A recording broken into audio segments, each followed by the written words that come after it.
Kidney stones. Shocking facts you need to know. A kidney stone is a solid, crystalline mineral substance that develops within the urinary tract or kidneys.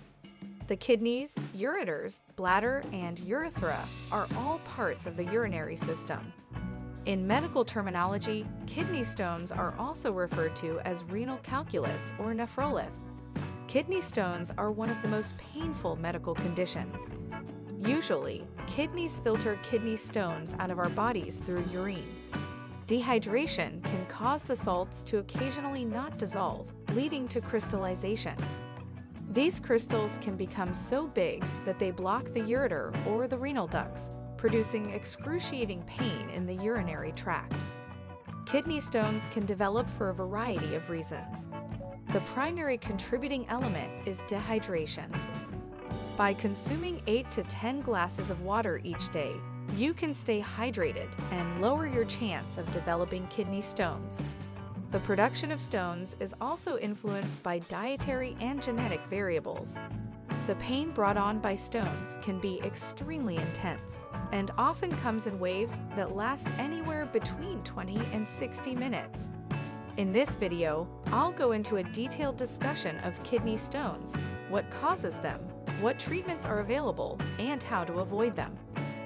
Tip 1. Increased hydration and use of painkillers. When you come down with the excruciatingly painful condition known as kidney stones, your first thought is probably not, "I'm going to be OK." But in fact, most kidney stones are small enough to pass through the body without any treatment at all. Kidney stones smaller than 5 millimeters typically pass on their own without special doctor treatment, and symptoms usually disappear within 3 days. Both increased hydration intake and painkillers are necessary. When a person comes down with the condition, it's important not to wait around hoping that it will just go away. The longer a stone is left in the body, the more chance it can cause permanent damage by blocking the ureter, the tube connecting the kidneys to the bladder, or causing infection in the kidneys. If a stone is small enough to pass on its own and hasn't been resolved within 3 days, then it's time to see your doctor for further evaluation and treatment. Tip 2. Making a few dietary and behavioral changes can help avoid kidney stones.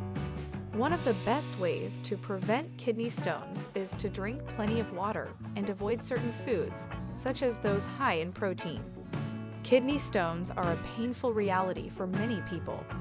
According to the National Institutes of Health, nearly 10% of Americans will develop kidney stones at some point in their lives. That's a lot of people, but it doesn't have to be that way. By making a few dietary and behavioral changes, you can help avoid kidney stones. Many doctors recommend drinking plenty of water each day, but how much is enough? The Institute of Medicine recommends consuming roughly 13 cups of fluid a day for men and 9 cups for women between the ages of 19 and 30 years old. For those over age 31, the amounts decrease slightly to 11 cups for men and 8 cups for women. If you're not getting enough fluids from water, try drinking other non-caffeinated fluids like milk and broth. Tip 3. There should be enough calcium in the diet. It can be hard to get enough calcium in the diet, but there are plenty of foods that are abundant with this mineral. For example, a glass of milk can contain 300 milligrams of calcium. Some other dairy products, like yogurt and cheese, are also great sources for calcium. Dark leafy greens like broccoli, spinach, and kale also contain high amounts of calcium. Other types of foods that are high in calcium include sardines, almonds, and salmon. Tip 4. Consume the correct quantity of protein. 2 to 3 servings per day are usually sufficient to meet daily requirements. Most of us know that protein is an important part of a healthy diet, but how much do we know about how much exactly? It's easy to get caught up in the details, so here's a quick high-level guide for making sure you're consuming the right amount of protein. Consume the correct quantity of protein. 2 to 3 servings per day are usually sufficient to meet daily requirements. Each serving of meat, Fish, eggs, or beans is about the size and thickness of your palm. If you want to plan out your meals in advance and make sure you're hitting your target each day, aim for 2 palm-sized portions at breakfast and 2 at dinner, with another one at lunch if you're having a sandwich or something similar. If you're trying to gain weight, you might want to add in a 3rd serving at dinner or just eat bigger portions. Protein is also found in many other foods beyond meat and eggs: milk and yogurt, legumes such as beans and lentils, grains like rice and quinoa, nuts and seeds, and more. Tip 5. Cut back on the sodium in your diet. It's never too late to improve your diet. Eating more fresh food is easy, but it can also lead you down a road of needing to eliminate the unnecessary sodium that has built up in your diet over the years. Here are some things you can do to cut back on the sodium in your diet. Cut down on processed foods. Processed foods tend to have a lot of sodium and other things you can do without. Instead, try eating healthier by buying fruits, veggies, and whole grains that haven't been packaged or processed. Check out nutrition labels. The nutrition facts label will help you learn what you're eating and make sure it's healthy. Choose items with less than 5% of the daily value of sodium. You can also look for the words low sodium or unsalted. Cook at home. Cooking at home is a great way to avoid all those extra ingredients that might be sneaking into your food, like salt and sugar.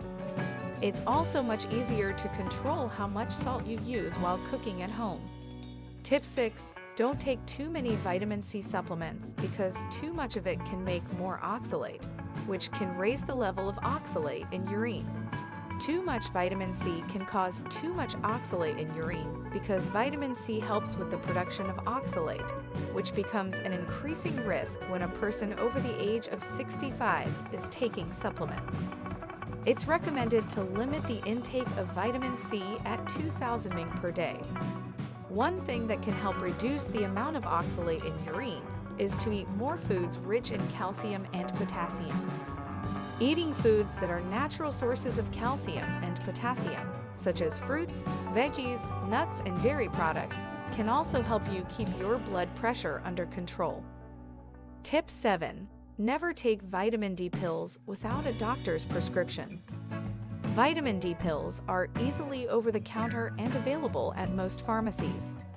However, due to increased risk of certain cancers, it is best to get a doctor's prescription for vitamin D supplements before you take them. Vitamin D deficiency is associated with an increased risk of cancer, depression, high blood pressure, cardiovascular disease, and other chronic diseases.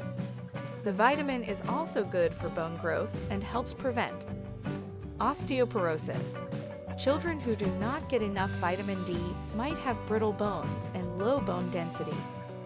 If you live in a place where your skin doesn't get much sun or you work indoors all day, talk to your doctor about whether you should start taking vitamin D supplements. Tip 8. Regular exercise, blood pressure control, and weight management all contribute to lower the likelihood of stone formation. Your doctor may have told you that a low-sodium diet is the best way to help prevent stones from forming. And while it's true that eating less sodium can help prevent the kidneys from overproducing urine, there are lots of other ways to reduce your risk of kidney stones. If there's one thing we've learned about kidney stones over the years, it's that there's no magic bullet. There's no one diet or pill or procedure that will zap your chances of getting them forever. But with a little knowledge and self-monitoring, you can get on a path toward lowering your risk.